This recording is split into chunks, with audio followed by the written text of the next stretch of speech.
La guerre en République démocratique du Congo, RDC, notamment entre les forces gouvernementales et les groupes rebelles comme le M23, est un conflit complexe avec des racines profondes et des ramifications multiples. Voici un aperçu d'un des épisodes récents du conflit M23, RDC, contexte et déroulement. Contexte, le mouvement du 23 mars, M23, est un groupe rebelle constitué principalement de déserteurs des forces armées de la République démocratique du Congo, FARDC. Leur nom fait référence à l'accord de paix signé le 23 mars 2009 entre le gouvernement congolais et un autre groupe rebelle. Les membres du M23 affirment que le gouvernement congolais n'a pas respecté les termes de cet accord, ce qui a conduit à leur rébellion. Début du conflit, le M23 a émergé en avril 2012 lorsque des soldats déserteurs de l'armée congolaise, mécontents du traitement qui leur était réservé et des conditions de vie, ont formé le groupe rebelle. Ils ont rapidement pris le contrôle de plusieurs villes dans l'est du pays, notamment Goma, la capitale de la province du Nord Kivu, en novembre 2012. Les combats, l'occupation de Goma par le M23 a entraîné une réponse militaire significative du gouvernement congolais. Les combats ont été intenses, avec des attaques régulières entre les forces gouvernementales et les rebelles. Les villes et les villages autour de Goma ont été pris dans les affrontements, entraînant des déplacements massifs de civils et une crise humanitaire majeure. Intervention internationale.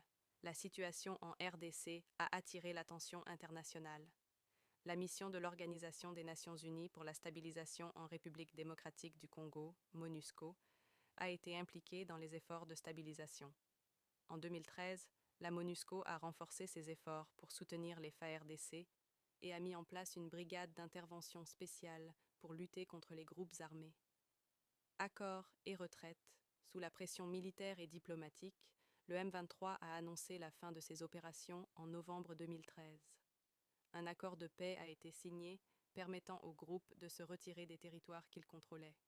Cependant, la paix n'a pas été complètement rétablie et d'autres groupes armés continuent de déstabiliser la région. Conséquences humanitaires. Le conflit a eu des conséquences dévastatrices sur la population civile. Les combats ont entraîné des pertes humaines, des destructions de biens et un nombre élevé de déplacements internes.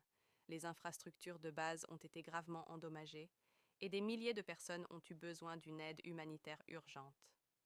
Impact et perspectives. Stabilité fragile. Bien que le M23 ait arrêté ses opérations en 2013, les tensions et les conflits dans l'est de la RDC continuent. D'autres groupes armés et des conflits locaux exacerbent la situation et les efforts pour rétablir la paix et la stabilité sont en cours.